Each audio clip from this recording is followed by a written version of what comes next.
So this is a good problem to introduce this topic on.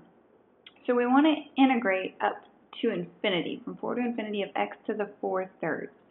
So when you're integrating to infinity, you can imagine your x-axis means you're taking x all the way out. We're going to start at 4 here. So let's do a quick graph of 1 over x to the 4/3. Here's my graph. I'm just going to change that to 1 over x to the power of 4/3. Any of you can do this in Google. It's really easy, obviously. So what we can see from the graph is that if we start at 4 here, it does look like that could possibly converge to a number. In other words, there's not an infinite amount of area there, probably. It looks like it will go down to a number, and there's all kinds of tests and stuff to tell whether you get a number or not. But we're just going to compute it and see what we get. So the graph looks about like that, just to kind of get a little bit of a visual.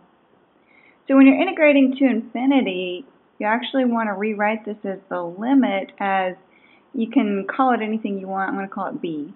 The limit as b goes to infinity of the integral from 4 to b. Because you have to use some variable, something there, in order to make this work. So what you do is you compute the integral first with b, and then at the very end you take the limit. The limit as b goes to infinity of, I rewrote x to the 4/3 as x to the negative 4/3, and then integrating that. So negative 4/3 plus 1 is negative 1/3. So it's 1 over negative 1/3 times x to the negative 1/3, and that is from 4 to b. The limit's going to hang out front. The limit as b goes to infinity of, before I plug in b and 4 and subtract, I'm going to simplify this because 1 divided by 1/3 means 1 times the reciprocal of 1/3, or 1 times 3. So it's actually negative 3 times x to the negative 1/3 from 4 to b. So now let's plug in the limits and subtract. So plugging in b, we have b to the negative 1/3. Oops, negative. I didn't write that right. b to the negative 1/3 minus what we get when we plug in 4. So it's going to be minus this negative. I'll go ahead and write plus. 3 times 4 to the negative 1/3. So before I take a limit, I want to rewrite this.